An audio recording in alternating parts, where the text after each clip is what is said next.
Good evening. How y'all doing this evening? Good, good. I think we can do better now. How y'all doing this evening? Oh, come on, man. Y'all gotta be, Paris is out here, we're here having a good time. Huh? What? I know. Come on. People in the back. People on this side. All right. Thank y'all for coming out to our Gibson Townhall here. I got a few people to introduce, starting with Mr. Carl Harding, council member, is joining us today. I have Mark Black, who's with Coastal Restoration, right here in the vest. Chief Travis Terrio, right here in the gray shirt with HPD.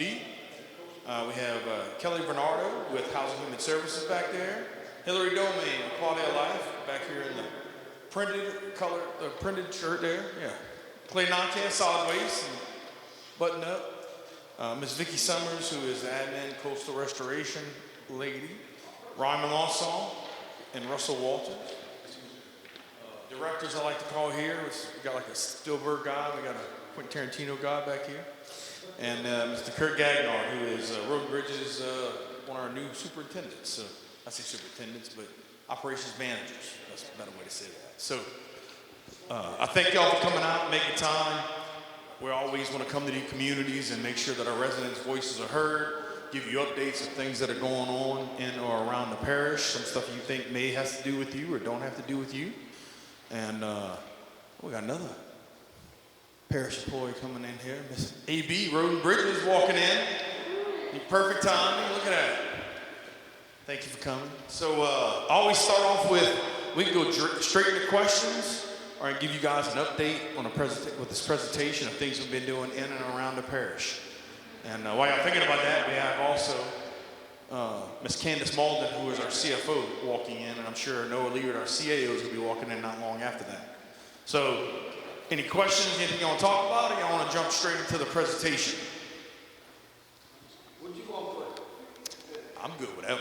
Okay, all right, let's go. You may not have the fun, but it's a necessity that we need. Long time ago. Southbound Avenue runs into North Valley. The funds may not be there, but we need this road fixed soon. If we can't research it, please try to put some yellow lines. And you're saying this route, are you talking about Bayou Black from Hollywood this way? Right. Southbound Avenue, especially from Savannah Road to Gibson. If we can't research it, please try to put some yellow lines. That's something we've been in a conversation about, and one of the things I did is I gathered if we were to do all the striping we needed, it was about $4 to $5 million. So we're trying to hit some of the higher traffic areas first, places that have accidents and some studies that we do. I can tell you that road is on a list I know we need to get it done and at least get some striping, maybe at least in the curbs and all. So, right. Yes, sir. So I'm telling you, that's on our list, and that's something that is important to us to get done. So. And the other thing is, they started off when they were building the pump station at Hampton. They started dredging. The hurricane came, and they got. It was supposed to go from that point to Greenwood School, but it got stopped. The hurricane came. Do you have any information when they come back and try to refinish dredging Big Pipeline? So I know we were doing some bank stabilization. I know David Rome, Public Works Director, is not here. Any dredging that we were doing that was stopped by a hurricane I'm not familiar with? Does that ring a bell for you? No? Dredging like what? Yeah, that it was stopped for a hurricane. When it was just vegetation maintenance, maybe, but not any dredging. When they were doing the pump station at Hanson Canal, they started dredging the bayou. And I was told it was going to be going all the way up to Greenwood School. But a hurricane came at that time when they were doing the pump station at Hanson Canal, and they stopped. We can check into that. Of all the time I've been here, I haven't heard of that project. Yeah. And then, What you're saying is you're doing the Hanson Canal. When you're doing the Hanson Canal, they started all the way back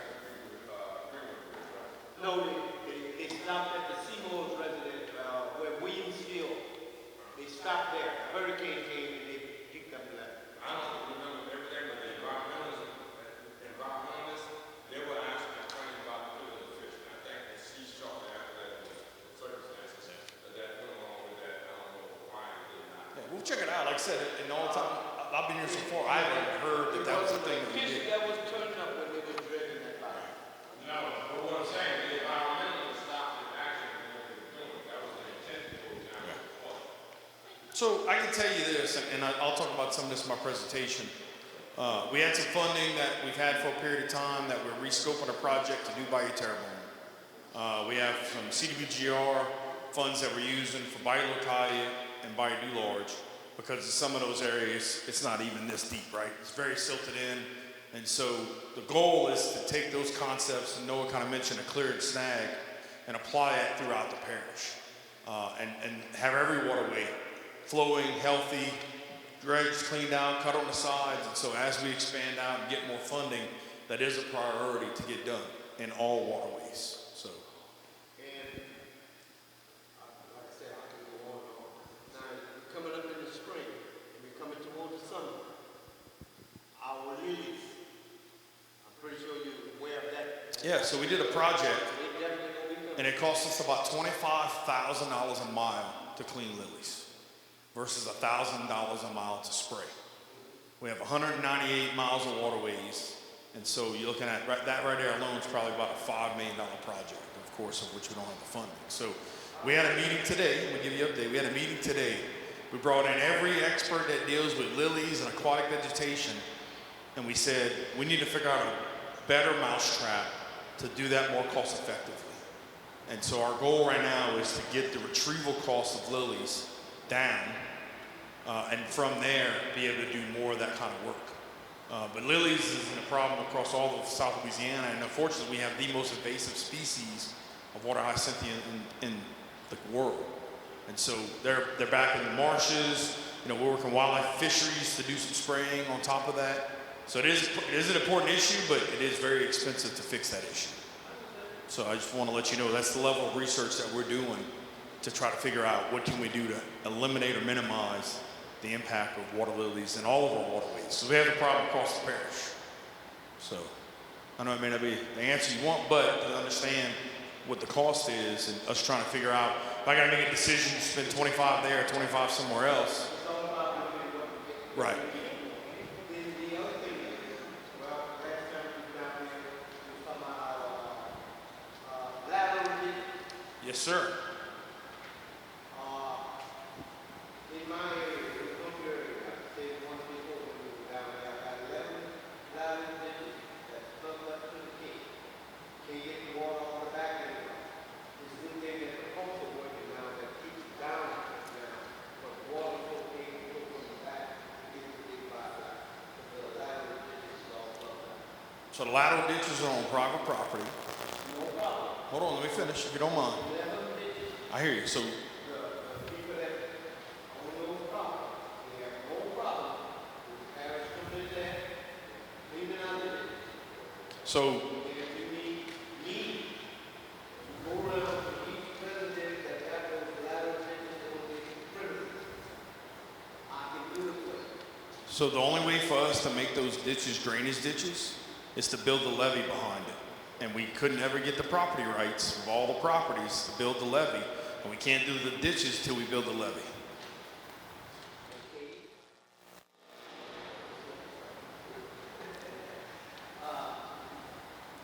For years back, community was getting together, trying to get more engineers and parish governments to use the existing canal that's back there already to a levee.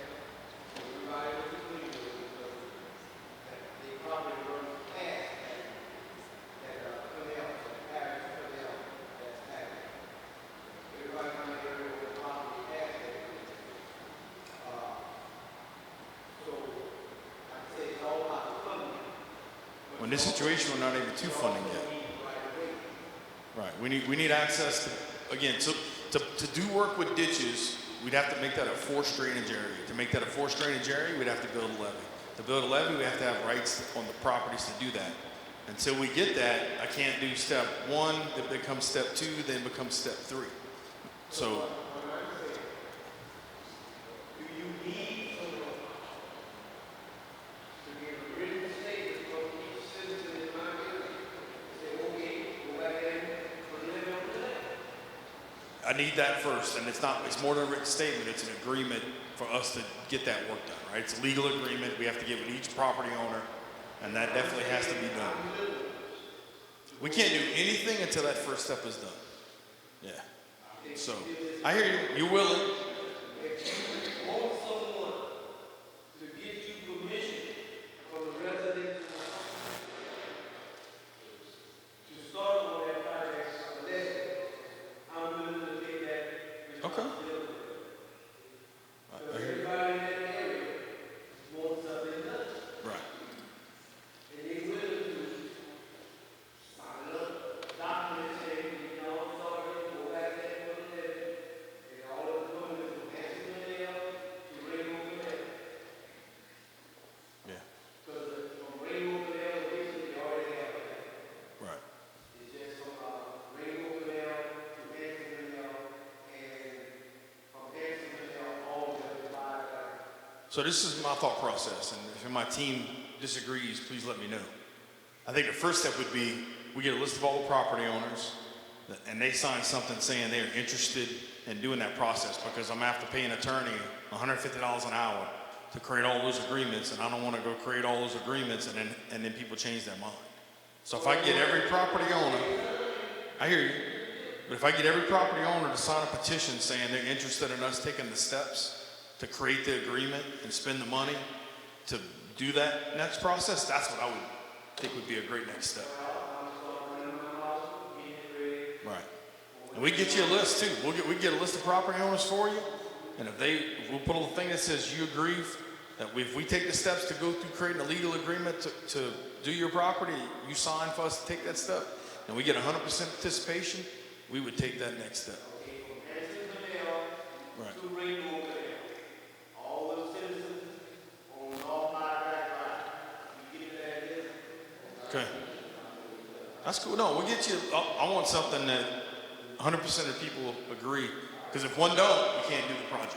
You know. So we'll get. If we don't have your name on a piece of paper, we'll get that from you. You got it.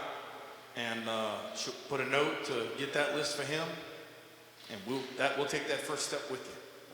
So awesome. I appreciate that. Any other questions? Let me do this. Connie, want to say something? So, one of the things I'm working on right now, and I was going to cover that in the presentation also, is a wastewater master plan is the best way to say that. And like I've talked about in the past, that process says, for me to put sewage in this community, it's going to take some stuff here, it's going to take some stuff at the North Treatment Plant, right? So it might be so much of subdivision, so much of road, so much of distance here, and then there's also going to be another investment in the North Treatment Plant side of things. This wastewater study is going to tell us that. It's going to tell us on both sides what we're looking for. Then on top of that, BitNet started a program to help people with covering sewage costs. And so we're going to be getting, my understanding is we're going to have something going in front of the council very soon to go after some grant opportunities to allow some people to do some things in lieu of getting public sewage, which would be a longer-term deal. But there might be some other opportunities to provide sewage to the residents, working with BitNet and South Central Planning. And so that's going to be more of a short-term thing. And then once the wastewater study's done, we're going to have some ideas and set some priorities with the council to say, okay, of all the issues we have, we all agree this one's number 1, this is number 2, this is number 3, and then work on trying to get funding to implement those plans. So, all right. Anything else? All right. Questions, or you want me to jump to presentation? No, we was talking about sewage, and when I talked to Mr. Hardy, he was saying that more or less the state has a lot to do with it, but we have so much problems down there. My daughter about ready to move out of the house because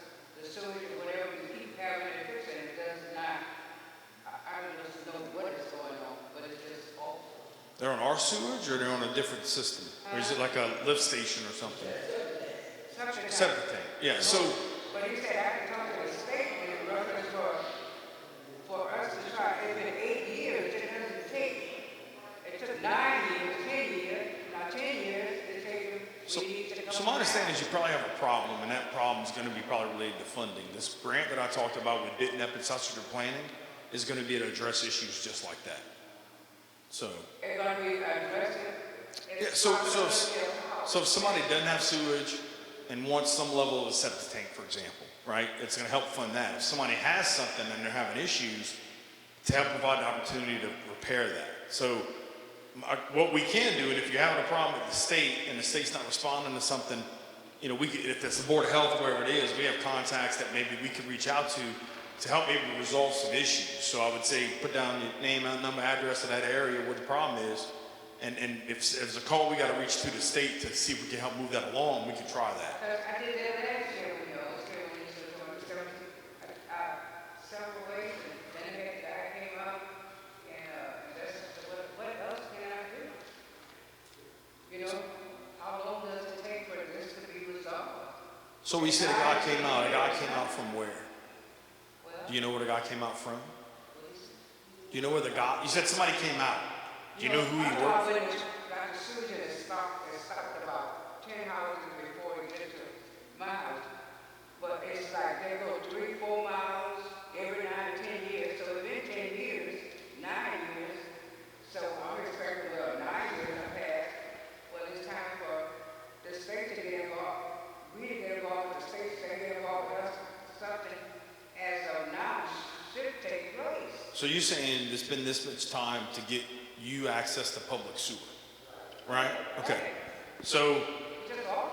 not understanding what happened with that, that's why we're doing this wastewater study, because we want to look at, what we have to look at is the cost, right? To go a mile, to add a subdivision, to add a street, and once we get that we can go after funding that's available for those kind of projects. And water and sewage is one of the major issues throughout the state.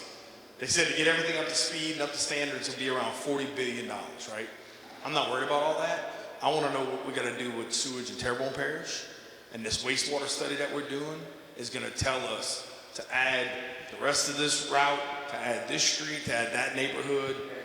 But we see it done in so many other areas, and then it's like, when are we going to have our turn? Like, when is it going to be? Right. So when you say you've seen it done in other areas, what would be the last place you thought got sewage? Because I'm not aware of anywhere recently that. 10 years ago. Right, right. And again, rural sewage is a problem everywhere, right?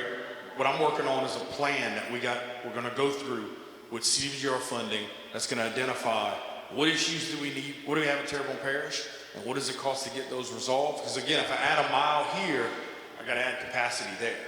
So it's a twofold effect of that. And this plan is going to tell us these are the numbers of what it costs to do those things.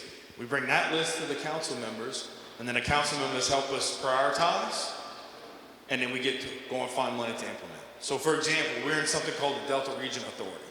For some reason, Terrebonne Parish and 2 other parishes were not in this before. It's an act of Congress to get done. That's a pot of money we have available for water and sewage. There's water sector grants. There's a bunch of places that have grants. But until we go and say, I have $20 million worth of sewage issues, or $10 million worth of sewage issues, or $50 million worth of sewage issues, and then prioritize that list, there's nothing that says, if somebody says, well, you want a grant, well, how much? And we're like, I don't know. This wastewater plan is going to give us that information and let us take that next step. You want to add something?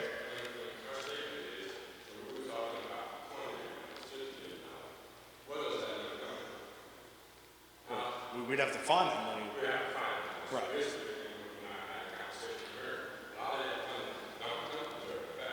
Right. Yes.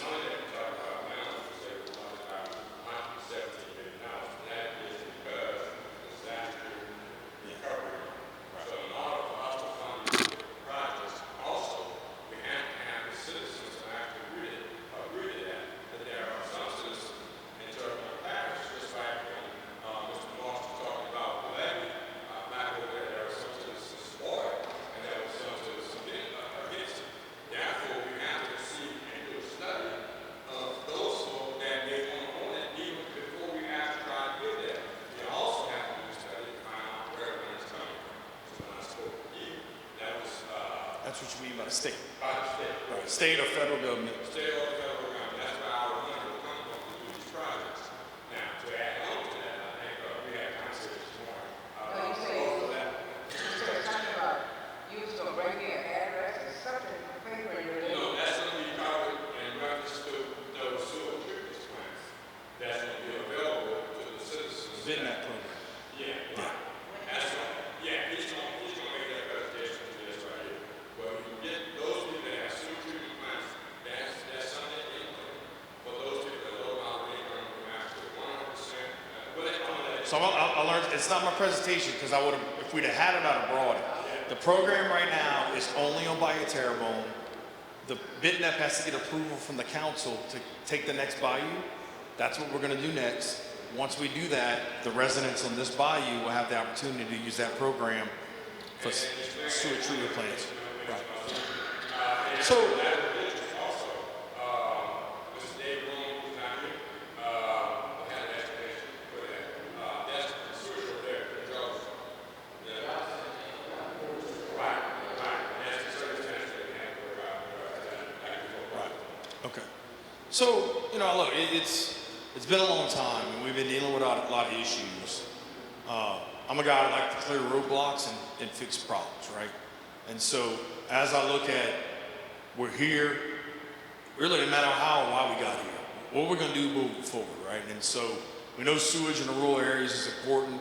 The other problem that we deal with that you kind of alluded to a little bit is, if I got 50 people on this line, what if a majority of those people don't want to pay for sewage? Because some people, and I've heard this, and this might not be in this room, but I've heard people that say, well, I don't want to pay for sewage. I like my septic tank. I don't want to be charged monthly and all that kind of stuff. So that is part of the study of what we work through, is how many people in this neighborhood, how many people on the street would even want to pay for sewage? And we have to account for that. If you want electricity, you gotta pay the electricity bill. Yes, ma'am. So if you got this, and this Right. happens, you wanna stay there, you wanna be there, you wanna live there, Right. then you're gonna have to get some kind of way. You got to pay. Right. And that's, and some people don't. Some people can't afford it. Who knows, right? I can't So- put it myself, but I'm saying, So what we're doing is we're doing this wastewater study. When that study is done, it's going to give us the information that says, if we have 20 problems or 100 problems, we all agree this is number one. I say we, the council members agree that this is number one, this is number two. And I say we, Gibson's number one, Gray's number two, Chauvin's number three, right? And then we go, okay, for us to implement in Gibson, what does that number look like? Because let's go to get a grant to implement that in Gibson. That's what the plan is, what we got going on right now. okay, now, I understand you said so blank, but okay, this is something that just taking place, that just taking place before, or this is something to defer the sewage? You know, you were saying, it sounds like, well, it's a possibility that it may not be because somebody can't afford it or we can't afford it. But overall, it's becoming a problem to say now it's a possibility because these problems is an issue that we may not get to.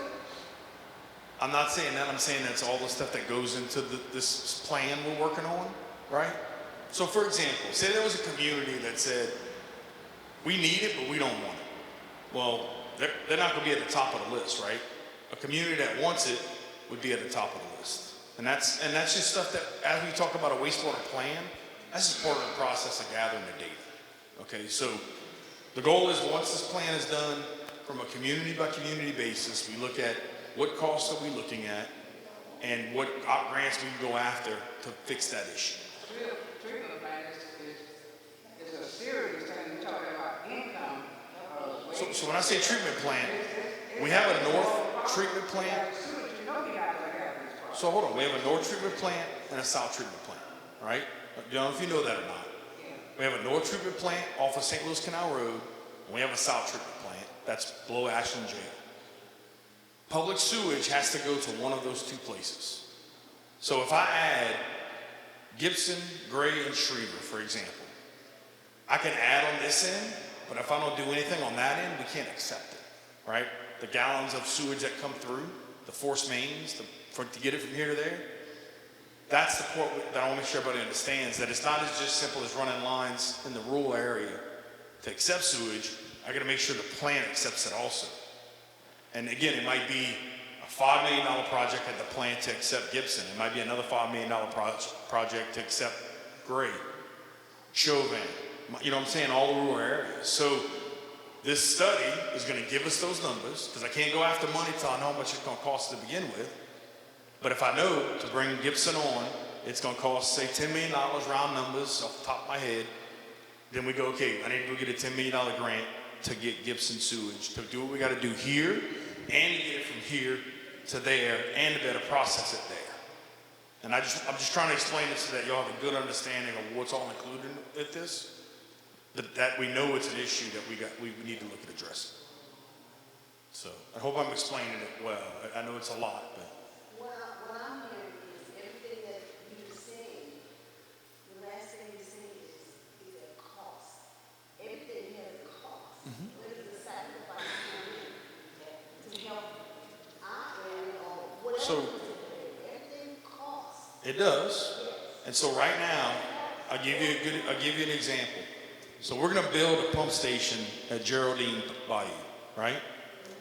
Because 10 years ago, the Corps of Engineers said there's about 3,000 CFS of water that comes into this area that we have to pump out. So in that situation, if I had to make a decision between saving homes from flooding and sewage, we picked saving homes from flooding, right? And so it's not that this area is not getting any money. The money in this area is going to a pump station. And we deal with that as a parish, right? We taxed ourselves a 3/4 cent sales tax to build levees. If we didn't have to do that, we could have put that money into roads and grass and whatever else. But unfortunately, we had to spend that money to address levees, of which has protected us. At one point, for Reedy, we had 11,000 homes flood. For Francine, with related storm surge, it was 0, right? So with that, right now, we have about $800 million worth of projects that we want to get done that we're still looking for $500 million worth of money for. That don't include sewage, because we don't even have those numbers yet. But when this wastewater study's done, and we're also doing a stormwater study, when those two studies are done, those plans will give us, these are the areas that can use it, and this is what it costs to get it done. And then let's work on getting it done. Because if I have 10 areas, by the time I get to number 10, the price of number 10 is probably going to have doubled by then, right? But at the end of the day, we know what's one. The council all agrees that across the parish, this is the highest priority. Let's go get some funding to get that done. Eat that elephant one bite at a time, and then move on to the next community. So, and that's what, as us being elected officials, that's some of the tough decisions we have to make. The goal is to make sure we get everybody on the same page, that everybody understands. And I think it's important when, like you brought up some of the issues that you brought up, for us coming to these town halls and have conversations, you're not surprising us with anything, right? You're telling us something, I'm like, yep, I'm familiar with that. This is the issue. This is how we're going to fix it, or this is what we're working towards. That we know what's going on, and that stuff's on lists that we know our team is very important to them to get those issues resolved in these communities, you know?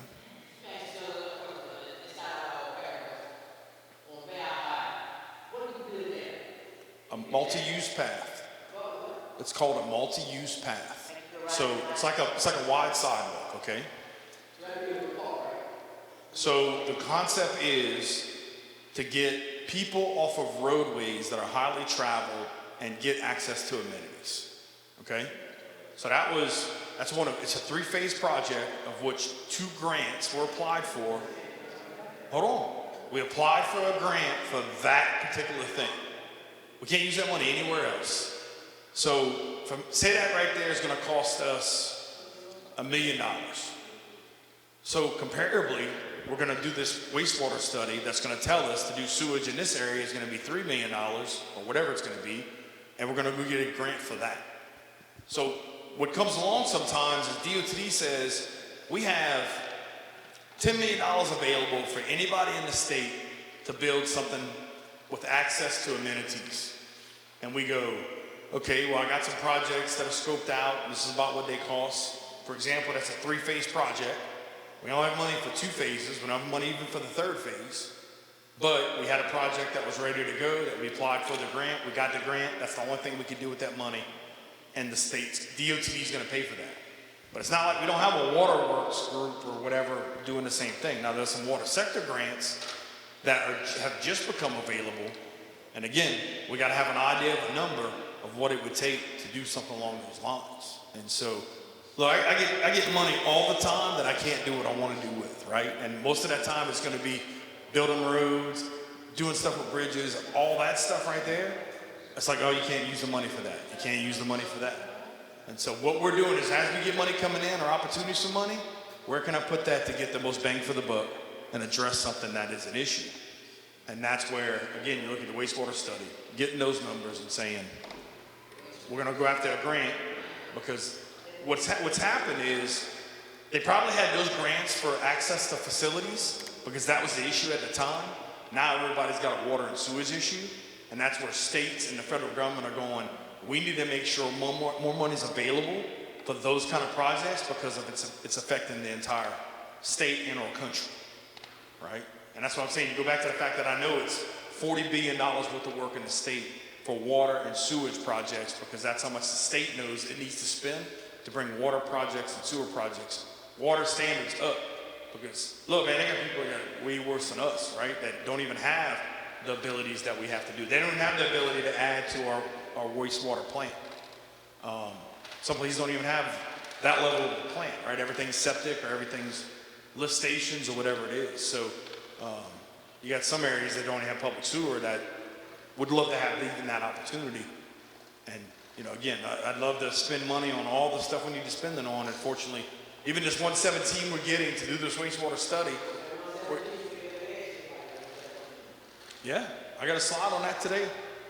That 117 is paying for the Geraldine pump station.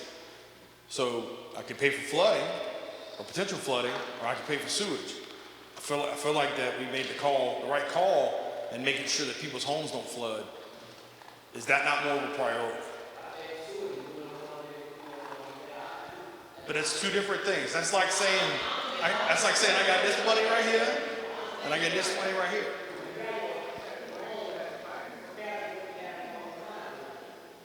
Right, so if somebody gets killed on that highway, and the state says we need to do something to make this highway safer, we should not take that money? I ask you a question, because that's what I look at. It's the value of life to me. Well, how are they in the wrong place if the state says, I got money for this? No. The state said, I got money to fix this. And we said, we'll take some of that money. And they said, here you go. If they came right now and says, I will give you $10 million to do sewage, if you don't think we jump on that tomorrow, that's my point. It's not about priorities. It's about the fact that till this point, money hadn't been available. All the waste material going into the ground where? That's another way to use the money. Like when he's saying money is going there, and you making you saying it's not getting hurt. Okay, but I can't use that money on anything else. So should I turn it down?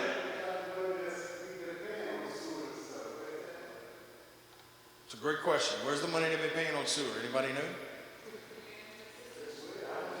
Into the system? But so it's into the system they can't use?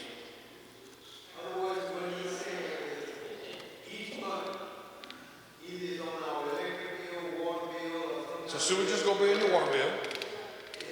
We need a tax. If you're on city sewer, you're going to be paying for city sewer. So is anybody paying for city sewer that doesn't get city sewer? If I'm not mistaken, the rural area, this area, is it on the electric tax, the electric bill? Nope, it's on the water bill. On the water bill. It's not on electric They bill. charge us a sewage on the water bill, right?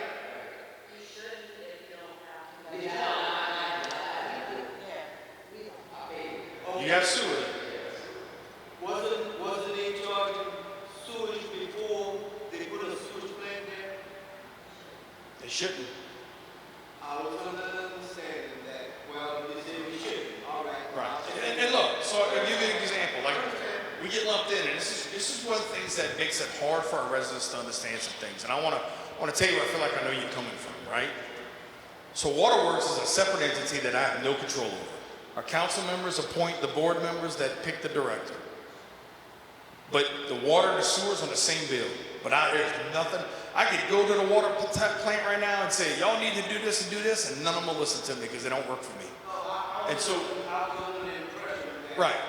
on the water bill or the electric bill, whatever it was, we was paying a sewage. You should not be paying sewer if you don't have city sewer. Okay. I thought we were. Yeah, I'm not aware of that fact. We were paying, and then for when my mother and father was there, we should have had billions of dollars. But since you say we're not paying, now the help y'all plan what you said about it. Roosevelt is on sewage. He's paying for it. Yes. He got a program that's coming up to take the place that you don't have a sewage like Roosevelt would have. You got an opportunity to be a sewer treatment plant. I don't have one, but if you can give me one, So let me ask you a question. The state says I got a grant to lay a sidewalk from here to home, and I'm gonna give you the money. Should I tell them no because I need money for sewage? So what's the difference between that and the money I took over there? My priority is I'm gonna take the money they give me. Right. Okay. Jason, I don't know if you look, I don't know if you guys know this, but you have a different grant for different things. He may say he has a grant for this, but if he applies for a grant for something else, then it's tied to different money. So if you can get a grant for what they need, that's different. That's what I'm working on. It's not the same grant, so that money goes to this, and that money goes to that. Yeah. So what we're doing is this. Yeah. So the wastewater plan is going to give us the numbers for me to put sewage in this area. And again, whether it's lift station or public sewage or whatever it may be, better than the septic system. Then I can go apply for a grant for that dollar amount from what the plan gave me. And that's what we plan to do. Like it can't get done fast enough for me. So I understand. I grew up most of my life in the septic system, by the way. Saying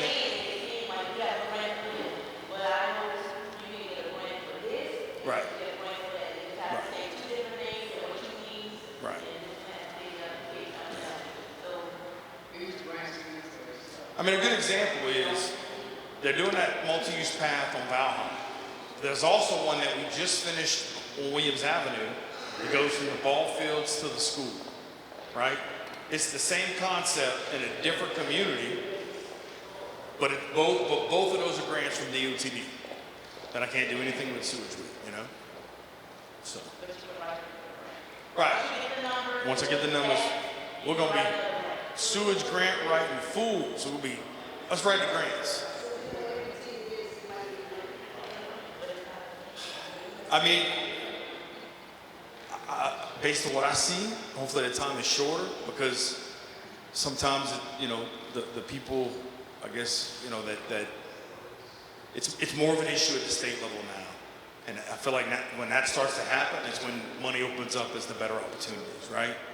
And look, as a whole, as infrastructure, whether it be roads, bridges, sewer, water, across the board, has been something that struggles in Louisiana.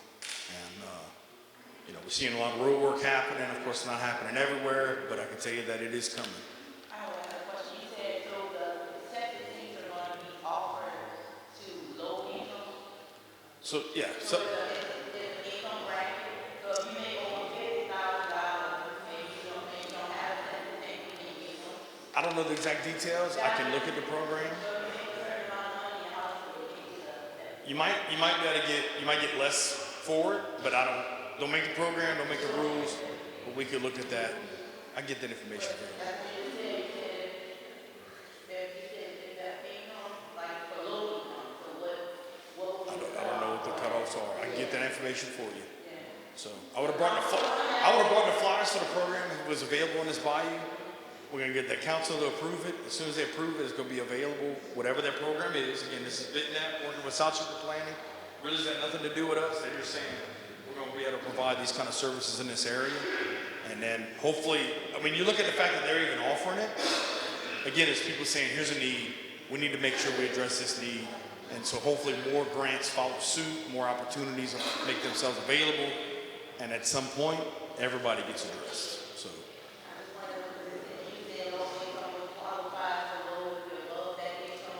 I always say low to moderate income. So I feel like that's a bigger area. But again, it is dependent on the fact that didn't have created that program with a certain threshold that there's nothing we can do anything about. But again, maybe it's a percentage of. It has to be what? So it's on, the first place they rolled out was by Terrebonne. And the next thing we're going to do is work it out on the other bayous. So I can't tell them how to roll their program out. That's what they decided to do. But to have it available in other waterways is the next step of that. And a lot of times that happens. I know people get frustrated. It seems like everything starts in Houma, starts in Terrebonne, but a lot of times that's where sometimes it's where they see a specific issue, somebody got involved. There's just so many factors that play into that. And look, I grew up down the bay. I grew up not in the city. I'm a rural kid. Again, I had a septic tank for 15, 20 years of my life. And so the issue that you guys are dealing with is definitely going on throughout the parish, and we know that needs to be addressed throughout the parish. I hear just as much of the same concerns in North Terrebonne that I do in South Terrebonne, because they're both rural, right? Everybody feels like they're left out. Everybody feels like they don't get the attention they deserve. Our goal, and that's why we're here. We're here tonight because I want you to know your voice is important. We want to know your issues. And coming into this, you're not surprising us with any new issues, right? We know what the issues are, so it's working that we can to get those issues addressed. Because at the end of the day, the study that we're doing is probably a $2 million study for the wastewater plan. And so in the past, did we have $2 million needed to spend on that study? I don't know, but because we had a hurricane, we're getting recovery money. We're going to use that recovery money to do a wastewater study. Do we have an idea, ballpark completion on that study, that particular one? Okay. Yeah. We're actually working on a public-facing website that kind of lays all this stuff out, but we want to make sure it's got all the detail that it needs. And we're still going through a lot of environmental conversations. It's crazy. On this plan that we're working on, we still have to go through environmental compliance reviews, even though it's really not affecting anything in the ground now, so with that money coming from HUD, we got to go through everything they require for dotting I's, crossing T's, and just getting all the supporting information they need. Unfortunately, it takes a little bit longer to get some stuff done, but it's coming. So I can tell you the plan's coming. It's probably coming by the end of the year. At that point, I can sit here and say that's what we got going on for sure with everything else. What's that? Geraldine? No, it's going to be a little bit longer. So, but, yep, it takes a while to build a pump station, and they are expensive. Just in probably the last 3 to 5 years, pump prices have doubled. So a lot of our projects are going up $2 to $3 million. Right. And that's something that we've been working on, Noah, my CEO, and the public works team. We've been working to make sure that we pump the right amount to balance the cost of what it takes to maintain the things we pump versus making sure the water is where it needs to be. And that's been some cost savings we've been able to do. And we put more money into our vegetation contract. And hopefully everybody's seeing a better cut, that things look better cut-wise across the parish. And if it's not, we want to know about it because we feel like we've addressed most, if not all. So, all right. Any other questions? We could not do this at all. We just talk all night. I'm good either way. I want to look at you. I'm not sure. I want to look at you. You're about to make a presentation. I want to look at you accomplished here in Gibson since your last town hall meeting. What have you done that what have you accomplished in this area since your last? So one of the things is working through the pumping and trying to make sure that we pump the right amount and save money. Vegetation, we've addressed some vegetation issues. And cutting grass and that kind of stuff better.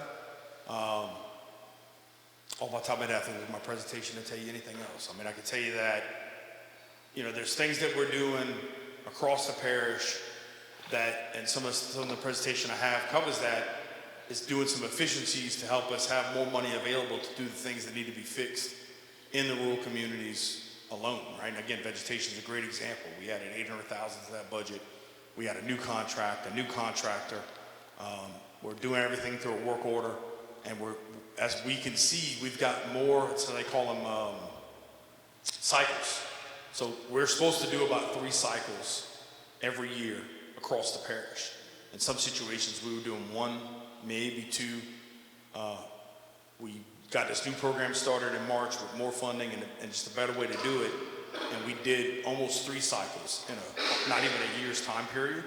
So at a minimum, the vegetation should be better. Now, if there's areas that you see, and we've had conversations with council members, if you see high grass anywhere, let us know, because what we found is that we'll take care of all this, and then there's an asset that was missed or we don't have it on our list, and so we're having to come back and address. I can tell you there's areas that we couldn't get to that have been cut. So in the vegetation contract, some stuff just gets sprayed. Well, we saw stuff that wasn't sprayed enough, that grew for so long that we had to come back and cut it. Sometimes we have to do what's called fecon in it, and sometimes we have to do like a clear scrape on it. And so we're coming back and doing that to get the area available to where we could just spray again. And so that's what I'm telling you, we've done across the parish. Yeah. And did we fix it? Maybe once? Okay. You got any current issues you're aware of right now? We want to know. No, we want to know. Yeah. And look, we bought some equipment this year, and that's something Clay deals with vegetation. So we had vegetation being managed in 2 different areas. That's all being managed by Clay. He just bought a piece of equipment that's got an articulating arm that can do some real better job at brush cutting. And as we get that equipment purchased this year, that's even more capability of us doing something that we'd had to do manually, or we had to do with a piece of equipment that maybe didn't do the job as quite as we wanted to. But now we got a piece of equipment that does the job more efficiently, which allows us to do more. So there hopefully is no areas that carried over. And if there is an area that comes about, we want you to tell us. Well, I feel like right now, when we tackle some of the trees, and when the hurricane comes, it's going to be less of a problem. And I find that when I drive along the highway, I'm looking at a lot of trees that are in the wires that would be, and I know that you have different areas that take work different times of, like the fact like we did this place, but I have called and made several complaints about the high grass. So when you know about it, again, you call 868-5050. We give you the number to the vegetation crews departments. But I'll give you an example, and I know this. If this is Sleekler for power, and the lines are up, and it's Sleekler lines, we can't cut that. They have to cut that, right? So in situations where you report it and it doesn't get cut, and if you call us, we'll figure out it's Sleekler. We'll get with Sleekler. We'll let them know. I'm working on something right now to have a person that follows up on all that kind of stuff. And it's sad, unfortunately, we have to have somebody to follow up on what somebody else should be doing, but it's just part of what I think our responsibility is. So with that, we want to know about it, we want to track it, and we want to make sure it gets done. But in certain situations, we might not be able to if it is Sleekler power lines. If it's anything with Houma City Power, all day long, we got it. If it's energy, we have the same limitations. So, what's that? Right, so if it's Sleekler and you find something that's got the wires and the trees, we have to report it to them and they have to deal with it. They won't even let us touch it. And if we do, we can actually get in trouble with them or get in trouble with people that manage and regulate them. So what we want to make sure that if it's reported and they're not handling it, we want to know. And that's something that we're working on doing with light outages and some other things that we see going on that is not even our responsibility, but from a resident's perspective, ultimately it's all our issue, right? We want to make sure it's being addressed whether it's our issue or not. And that's some of the things that, again, you find something that needs to be addressed, we want to know about it, And there's going to be some people in this room that are probably dealing with that on a regular basis. Yes, ma'am. Okay, I don't have my list from last year, but I do have where we were supposed to be receiving 317 million or whatever. 117 million. 117 million. That's CDBGDR. I got a slide for that. That million, how the money will be allocated? So we had 29 projects. Yeah. We had 29 projects, and I have a slide that shows. Can you bring my CDBGR slide up for me, please? Because in our, each area looks like something could be done, should be done. I don't care if it's 100,000, for whatever. So As of this slide, we have 29 projects, but 23 funded, or 30 projects, 23 funded. So what I did is a summary slide, because if you go to our website, tpcg.org/recovery, you can see all the projects, all the applications, and again, we're working on a portal. But in those, we had 4 drainage projects parish-wide, 3 projects that promote education, 4 projects that promote business and industry, and 4 projects that promote resilient infrastructure, right? So of the 30 projects that we have, I mean, there's so many projects that do so many things. And again, if you go to our website, we have that breakdown. But at a minimum, I can tell you this is stuff, we got water. Again, we're doing a wastewater study, we're doing a stormwater study. Those are all parish-wide projects that will in turn benefit everybody. And so, you know, it's an average of about $5 to $6 million. One of the projects that we're going through, and we did some town halls on, was community resiliency centers, right? So we went out throughout the parish and collected information so that we could look at making sure that every community has the opportunity for community resiliency centers. And so we got support to seafood, we got small business grants, we have business incubator. Like, we have a lot of things to promote hurricane recovery, because that's what it's all tied back to, and bringing our community out of the issues that we dealt with economy related to Hurricane Ida. But if you go to tpcg.org/recovery, you can see a listing of all the projects, and we can get you contact information and email you that information right here. You got a question?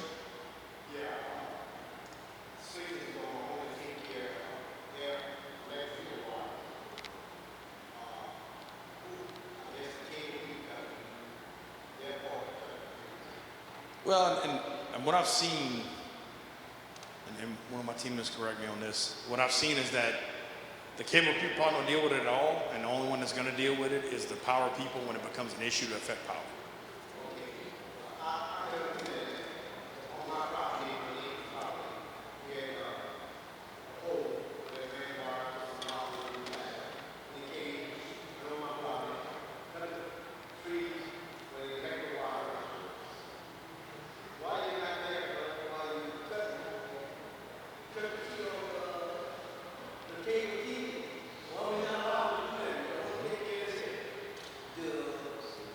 Look, it's because I'll tell you what happens, and everybody, you know, why don't you do this?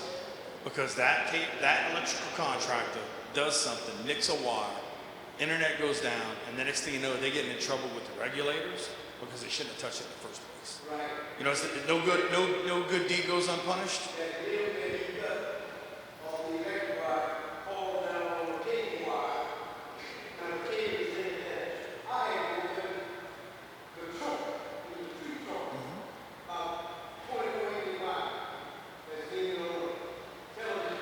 I mean, you know, most of the reason why that stuff happens is because somebody did something they shouldn't have, or tried to help somebody out, something went wrong, somebody got sued, somebody created a policy and said from now on you can't do that because it cost us $1 million.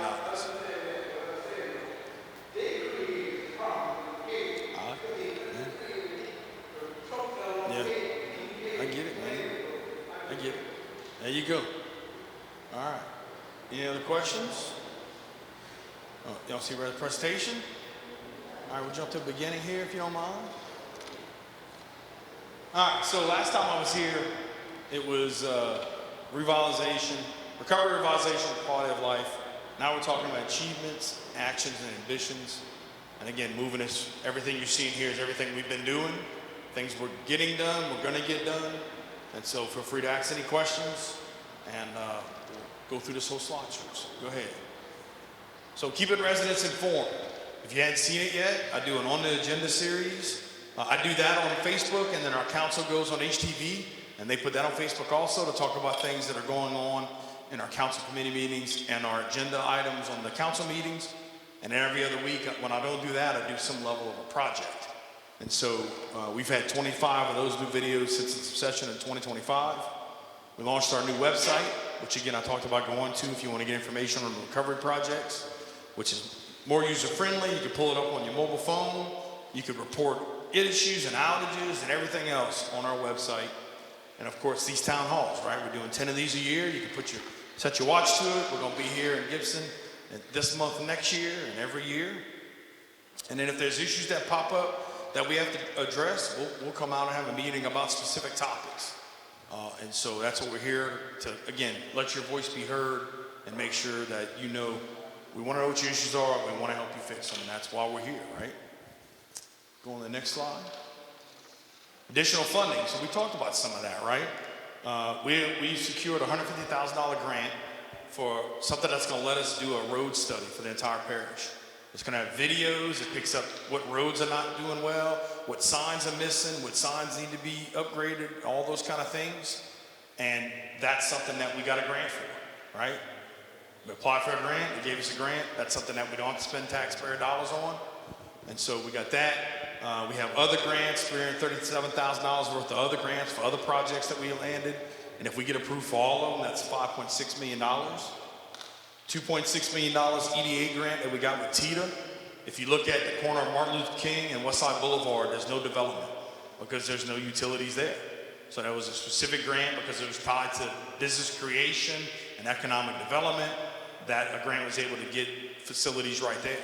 What does that mean? That means construction's gonna happen, people are gonna pay some taxes go into the overall system that in turn benefits us all. And HMGP, so we're actually helping raise homes to the tune of $2.6 million so far. Again, that's a grant that's out for raising homes. We can't do anything but raise homes with that grant, but we'll apply for it, we get it, and we're able to get some work done with it. All right, next slide. Economic development. So we got an economic development study done by TITA. Again, we didn't have to spend the money to do it. That shows the impact that Mardi Gras has on our region. For those that may or may not know, with us outside of New Orleans Metro, we're the second largest Mardi Gras in the state, most family friendly. We're promoting that to everybody, but to understand the economic impact of that and what the sales tax bring in for Mardi Gras, when people get frustrated with Mardi Gras, that's an economic impact on our community that you can't deny. Again, the EDA Water Grant that I talked about, the award-widening utilities, and then we have an ITEP board that talks about if somebody wants to build something in the area, they change the way that process goes, so we have to go through an approval process locally that then goes up to the state, and we implemented that. And then we got a $100 million AI medical project that's looking to locate in the old Courier building by the Civic Center. That's basically an AI data center for medical. And again, economic development opportunity, more sales taxes, more property taxes, more opportunities for the entire parish. All right, next slide. Savings. So not only are we getting grants, we're also spending money more efficiently. And we're doing things like we sold almost $55,000 worth of adjudicated properties. Right now we have over 600 adjudicated properties. So whether it was somebody didn't pay for the grass cutting or demolition or whatever, we ended up with that property for whatever reason. We have 600 of those right now that residents can go by and get their hands on. We made almost $55,000 selling those. And again, that puts that back in service. It creates the opportunity for somebody to buy the property, put a building on it, start paying property taxes. And so if you're interested in any of those properties, we can get that information for you. Almost $700,000 saved in technology upgrades, which in turn also helps us work more efficient, more effective, get things done, track things better. And we did that at a cost savings. And then we also reduced our premium with insurance by almost $1.4 million. And not only did we do that, but we ended up where prior to IDA, we had $65 million worth of coverage. Our power plant project alone is somewhere around $170 million. So we didn't have the insurance, couldn't afford to have the insurance to pay for a project like that, so we have to rely on FEMA. Right after IDA, we can only get about $25 million in coverage. Now we've worked our way back up to $75 million in coverage, which means if a storm comes, we're better prepared to cover what we can with our insurance. On the $170 million, and I might get the number wrong, on the $170 million project that we're doing with the power plant, we have an insurance deductible of $33 million on that. And we have a match of $14 million. So FEMA's not covering the whole 170. We got to pay an insurance deductible, and we have to have a 90-10 match, 10% we match of the project for them to build the power plant to make us whole on the 80 megawatt power plant we used to have. All right, next slide. Building repairs, so government tower, about a year ago today, or a year ago this time period, the government towers was damaged. We opened up the first and second floor. Our planning and zoning group moved back in that allowed for some efficiencies to happen. And the Civic Center, we had Francine hit, pulled off the temporary roof of the Civic Center and the power plant. We were able to get that repaired and back installed. And so, you can still see things and remnants across the parish. We did a groundbreaking on a Grand Caillou Middle, I think, or elementary. There's still people dealing with, with school issues across the parish. We have buildings that still need to be torn down that FEMA's holding up on. There's still things that we're dealing with the hurricane 4.5 years after the storm. And up to $300 million that FEMA obligated us, we've only collected 100 of that. And so we're still working with FEMA to get funding to do repairs and get things back up to standards in our parish. Any questions? Moving on. Nuisance abatement. When I look at the fact that on average, we've had a list of 400 to 500 properties that were derelict or need to be condemned. With that, we did 187, I thought 191 for 2024 alone. We started off with 400 condemnations on file in 2025. We're estimating between only 50 and 60 in 2026. That's how many properties that we're going through and seeing that need to be condemned, that are considered blight. And the thing that I love is the more we do it, the more residents are taking care of it on their own instead of us having to take care of it. Then we identified 232 derelict vessels in 4 waterways. There's way more than 4 waterways in Terrebonne Parish, but of those, we removed 68, 54 removed by TPCG, 6 removed by other owners, and 8 were repaired. Of those 54 removed by TPCG, 465 tons of debris off those vessels. We had $1 million in insurance. We got another $1 million grant we're going to use to remove those vessels, which goes into the concept of getting our waterways clean, healthier, flowing, dredging, all those other things that we're working to do. Over 1,000 nuisance abatement violations, which are 2 tall grass, weeds, trash, and almost 1,200 closed nuisance abatement violations. So we're working on cleaning things up. We're working on making sure that people are taking care of their properties and doing everything they need to do, that we don't all continue with blighting the possibility of lower property values. And so this is a great job by our team. And again, getting to the point where we got about 50 properties that we're dealing with as we speak. You should see the parish being cleaned up. And if you see something that needs to be cleaned up, we need you to let us know about it so we can get that taken care of. Next slide. Public safety. Our home and fire department dealt with over 1,100 incidents. And it's something that was interesting for me to learn. The home and fire deals with almost double the amount of incidents and fires in the city limits than the whole rest of the parish combined. And so they do a great job. Home police department has 100% solvability rate. And for the first time in 5 years, we were fully staffed. And so our HPD and our fire department are doing a great job. I say all the time, especially when it comes to law enforcement, we can't control somebody's going to get up and do something stupid today. But 9 times out of 10, we're going to have that issue solved in the first week. And if it makes it out of that week, it doesn't make it out of that month. And so I give it up for our first responders doing an amazing job to keep us safe every day. Next slide. Housing issues. So we've had 17 homes rehabilitated, 34 homeless people permanently housed, 96 homeless family members provided with shelter, 60 rapid rehousing food vouchers issued, 61 homeless family members transitioned to permanent housing, right?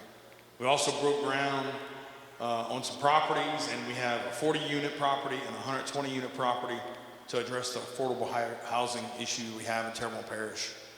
And that's stuff that the parish is doing to address that. And we have another, hopefully about 90-something units in Parkway Place that we'll bring online. That's the first housing restoration done as it relates to that low and moderate income affordable housing throughout the parish. And so that's something that I got to get a team, really give commend our team. I can't get that out. I've been talking too much. What's that? I can't do anything with the high rise. The housing authority has to do something with the high rise. And apparently they just recently fired their consultant, and they're going with a new one.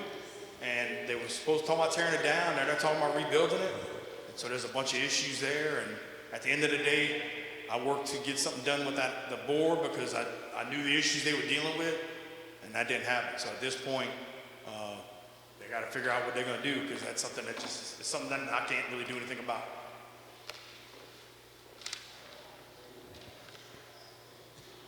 All right, moving on. Keeping our parish clean. 3,660 pounds of litter collected from the parish bayous.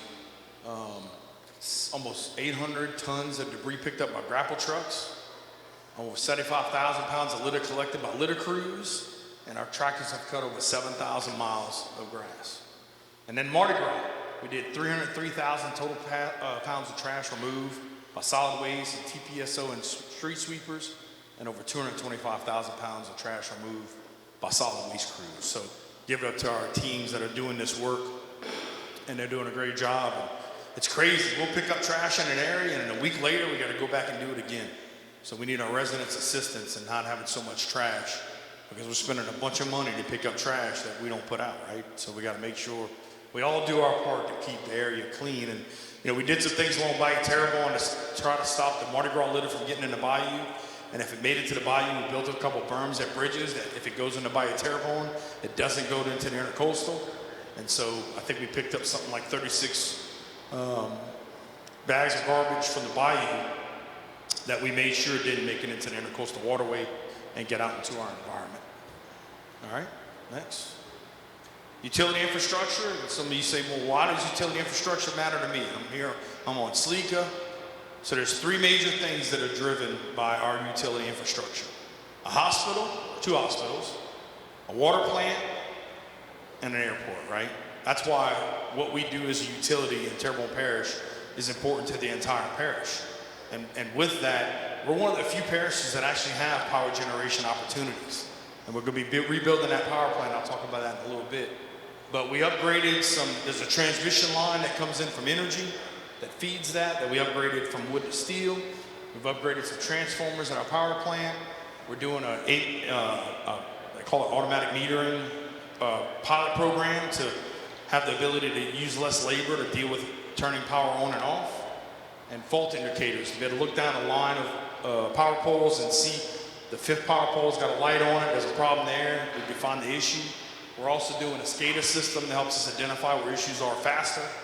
And then we did some gas improvements because we had kind of the Summerfield area and Plantation Gardens and Terra Cane had issues with gas during the system. I know we have gas providers throughout the parish, but we did some upgrades to address the issues that they have had with power and with pressure. So again, continual improvements in both our electric system and our gas system. Go on to the next one. Recreation projects. So we improved safety compliance throughout our recreation districts. We developed a zero tolerance policy implemented for all of Quality Life Supports programs. And we just had an incident not that long ago where some parents didn't know how to act, and we used the zero tolerance policy for them not to be there, right? You gotta treat people right. You shouldn't tell kids or coaches anything and act and curse and all that stuff. And so we implemented that. And then we assumed control of 11 parks in the parish to better serve communities. These are ones that we were maintaining anyway. And so those are parts that we are working on, making sure that maybe had some safety issues, maybe need some improvement on equipment and different things. And that's some of the things that we're working on. Next slide. Government efficiency. Kind of more into that saving money and doing things efficiently, effectively. Changing our job descriptions, making everything manageable. We use a Microsoft Planner platform that whenever somebody reports an issue, we track it, we try to understand what's going on, fix the issue in there. We coordinated some safety meetings, and since 2021, we have reduced our accidents by about 44%, right? So that's less money that has to be spent paying for insurance claims related to accidents from the parish. And all this comes back to spending the money we collect from our residents more efficiently and getting the best bang for our buck for your tax dollar. Next. Infrastructure. We did restripe Savannah, Hollywood, and Williams. It goes back to, again, the traffic on there, how many accidents, those kind of things. We use all those factors to understand what we have to do. We're expanding out and doing more areas this year. Our team managed 29 striping projects. We did an emergency speed reducer repair on Combine Bridge, and we did routine maintenance repairs and inspections of Terrebonne Parish Consolidated Government's 84 bridges. We had all those bridge issues. Most of those bridge issues were state. They had everything from construction taking too long, failures, maintenance issues, and everything. Right now, we have one bridge that we're working on that has, it was hit by Ida, boats hit it, it lost roof and everything else. We'll have that repaired by the 3rd quarter. And then we got to do some work on the Dulac Pontoon Bridge. But outside of that, as of right now, knock on wood, we're not having any bridge issues, but that can change tomorrow. Next. Drainage projects, pump stations that we worked on. The Bayou Cane pump station is the Shell property. The opportunity for us to have a retention area to hold water.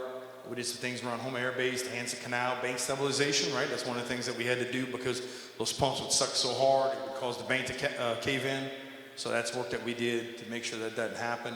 We put a monitoring station at Miners Canal so we can make sure what salinity looks like and the opportunities to get that gate open, to have Cannon's boat launch working. And then we did a bayou sweep in Grand Caillou, Dularge, and Terrebonne. Along, it's not on there, but we did some stuff with Francine debris in Bayou Black also. Any questions? All right, moving on. Community partnerships and coalitions. So we established an assistance coalition. One of the things that come in office that I felt was issues that we needed to address were both behavioral, mental health, and addiction throughout our parish. And I actually feel the way to resolve that is to work that through a regional level. So we've been having meetings with anybody that deals with this, anything that is involved in the intake and in follow-up service with people that have behavioral health, mental health, and addiction. One of the things we found is when somebody goes to the hospital or goes to jail, they lose the continuity and the repeat visits, and they get off their medicine. And so we've narrowed it down to a point where we're saying, let's work there. Let's figure out when people go to the hospital or go to jail, that we make sure when they get out that we get them back on track for the services that they need, and work on addressing that from a regional perspective, not just Terrebonne Parish.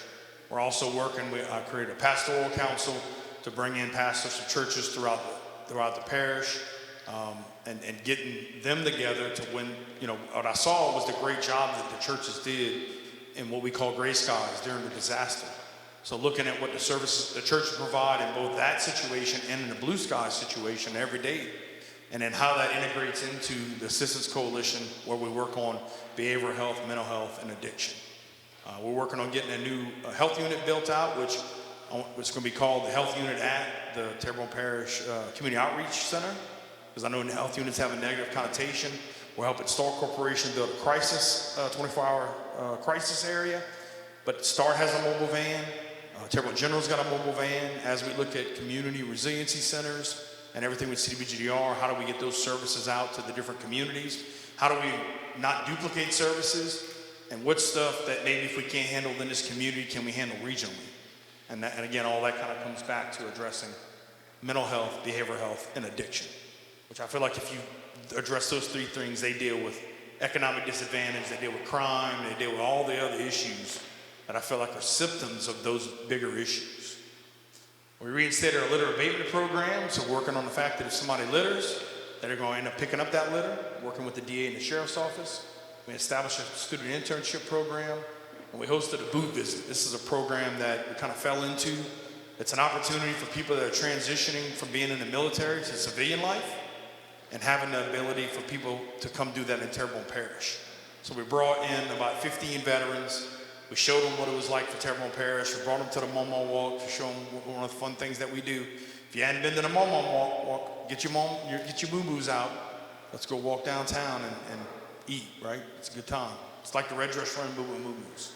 Anyway, but we brought some veterans in here, and a couple of them are looking to move into Terrebonne Parish. And again, we're bringing in more potential workforce opportunities and giving people, getting people to move into Terrebonne Parish instead of moving out.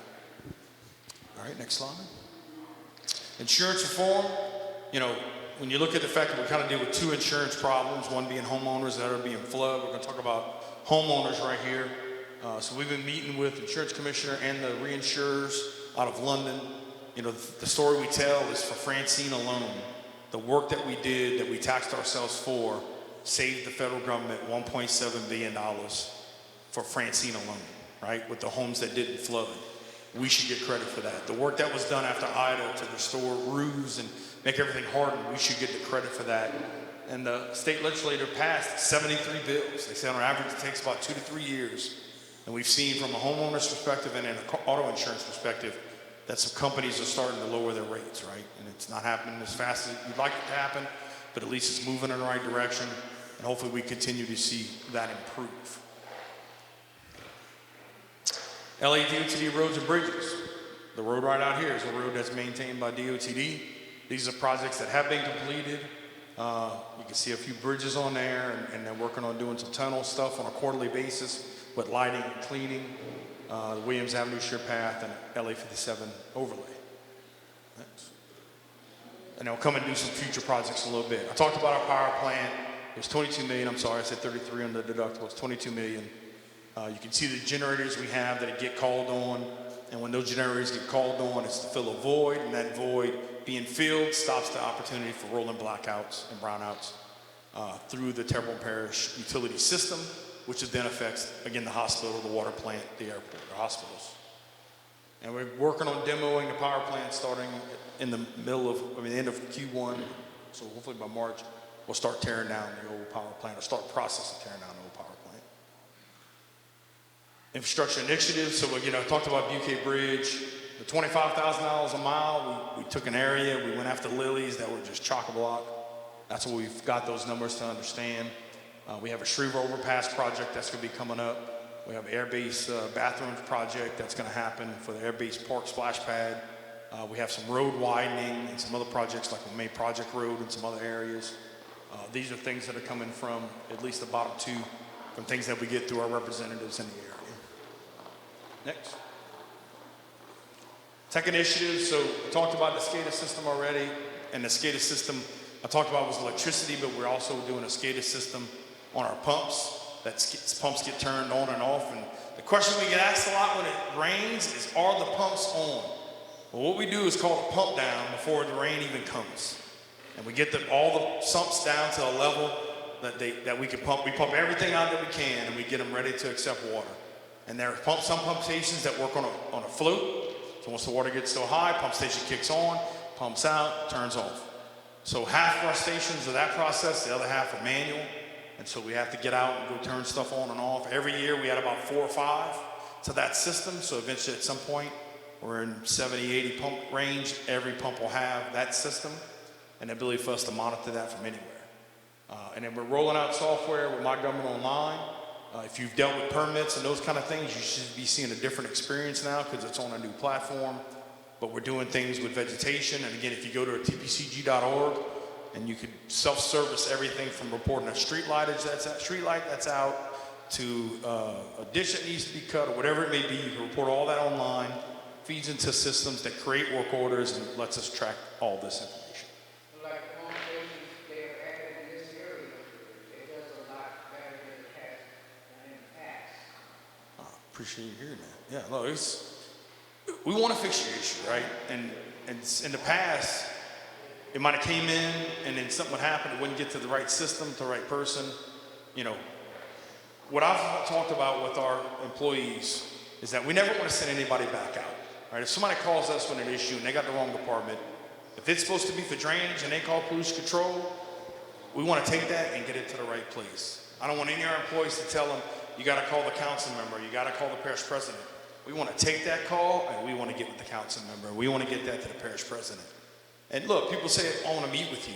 And on average, I'm booking 2 to 3 weeks out. But I tell them, if you give me your issue, it'll be solved before we even have an opportunity to meet, because we're going to get it to the team that I would talk to anyway. And then if they don't do their job, that's when I get to hold them accountable. That, my CAO and on down the line and everybody that they deal with when it comes to like public works and sanitation and everything else, I want to give the people the opportunity to fix the issue.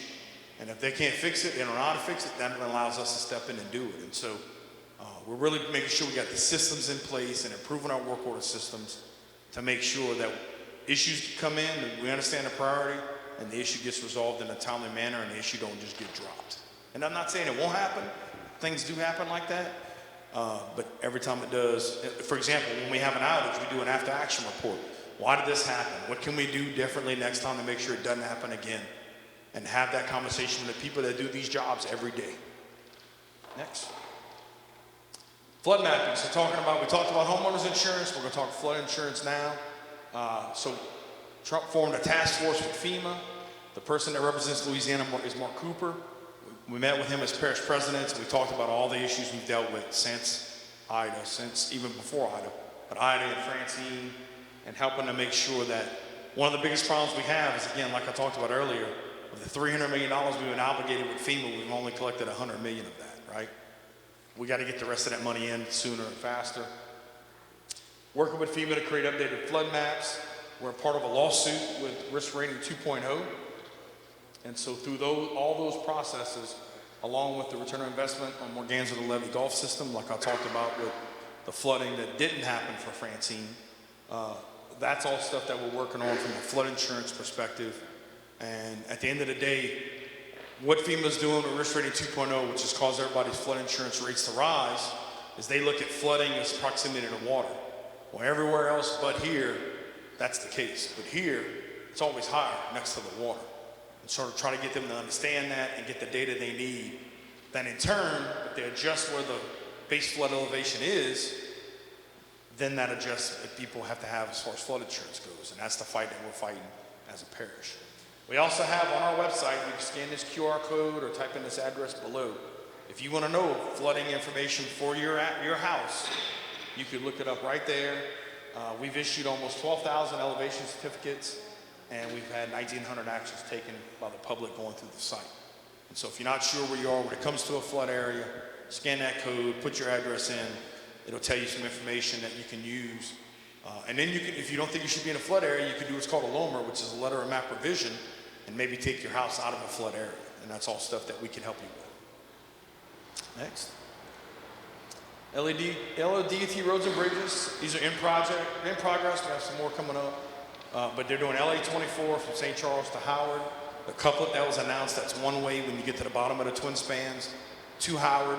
Eventually that's going to go all the way down to Presque Isle, across to 24 in front of South Terrebonne, all the way to Grand Bois on the Burglar's Highway. Valhalla multi-use, that's that phase, and doing LA 24, so I talked about that, that's the next section there for LA 24. And then more stuff, I think we're coming up to upcoming here, is that what's next? Nope, we'll go Bayou. So I did talk about Bayous already. Again, Bayou Terrebonne, Bayou Black, Bayou Large, Bayou Grand Caillou. That's the stuff we talked about with the projects, which we call a clear and snag, and cleaning up with hurricane debris, and then some other projects with dredging that we're eventually going to work on every waterway. Okay. Updates for the president. So I talked about earlier, we've done some on the agendas on Facebook, and somebody says, what if I don't have Facebook? You can scan that QR code or go to smart911.com, sign up, and you could get notified for the videos that we put on Facebook. If you want to text it to your phone, you can sign up for that. If you want to know when bridges are closed and roads are out or trash collection's affected, you could sign up and get alerts on your phone that are texted to you, besides the emergency alerts that everybody gets on a regular basis now. The same stuff we're putting out on Facebook or the same stuff that's being put on HTV, you can get to your phone in case you don't have those channels, those platforms. And you can do the keywords. We talked about this CBGR funding already. We'll go to the next one. Capital outlay. So when I don't have funding to do all these other things, we go to the state. These are the current things that we're working on getting funded for throughout the parish, with the priority being Brady Road Bridge, the D19 pump station and D18 pump station, because I've moved some of these projects to get funding in other places, and we're continuing to work through and make sure that we try to get funding from the state. That's not guaranteed every year, but these are the things, again, another opportunity, a pool of money to get funding for. And most of the time, this is going to be infrastructure related. All right, next slide. Upcoming projects. So you can see there's a Valhalla roundabout that's going to be getting worked on, Woodrow Canal Bridge, Tunnel Boulevard patching and restriping, the quarterly light and cleaning we talked about, a Barrow Street overlay, Martin Luther King improvements. That's going to be a median, J-turns, making Martin Luther King a lot safer, country drive repairs, 315 overlay, which is Bayou Large, concrete passage striping of St. Charles, because the state has from Maine to West Tunnel, and LA 56 and 58. This is stuff that they've given us let dates for. There's a whole nother set of projects and stuff like this road, for example, is a little bit later down the road, but these are the things that DOT is going to be doing, I say sooner than later, within the next year, year and a half. And that's to let the project, put it out to bid, accept bids, and get the work done. The state legislative group went through and reformed DOTD.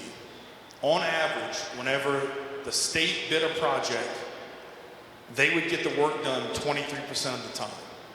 And if you compare it to all the other states, Other states were in the 80% completion on a project that's big. So whenever you would look at something like a road being overlaid, that only happened 23% of the time. With the restructuring of DOTD, we're seeing that get better every day, and I think you're going to continue to see more work get done throughout this parish and throughout the state as it relates to stuff that DOTD handles.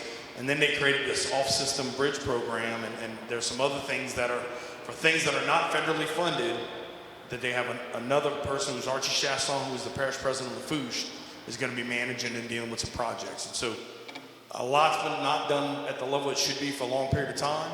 You're going to see that stuff change, and you're going to see probably more stuff done in the next 2 to 5 years than you probably did in the last 15. I think that's my last slide. We'd love your feedback. If you think I did a great job tonight, scan that QR code. If you don't think I did a great job, turn off the projector. No, I'm just joking. But I thank y'all for making y'all time. I'm gonna stand here and answer any more questions. Anything we can't answer, we wanna gather your information and get back to you. I know you may not like the answers that I give, but I want you to know the truth. I want you to know where we're at. I wanna know what we're working on. And I'm the kind of person that says, I'd rather somebody tell me what I need to know, not what I wanna hear. And again, you may not like the message I'm delivering, but I at least hope you take solace in the fact that we are in Gibson delivering that message and answering those questions, and we're going to continue to do that. The main road is on the north, the east side, 311 to the north. That's state road, right? Savannah, it should be ours. No, that's ours. 311's state. Yeah, I'm saying the main road, 311 to the north. Is ours. So, everybody in here takes that road. Okay. We have no life. I have my family down there, and my food, my neighbor is out there, no life. Is that your district? So, one of the things we could do, we have lighting districts. I don't see why we couldn't work, and I don't know if you've tried, maybe you got some information on this already. Right. Have you dealt with lights in Savannah? And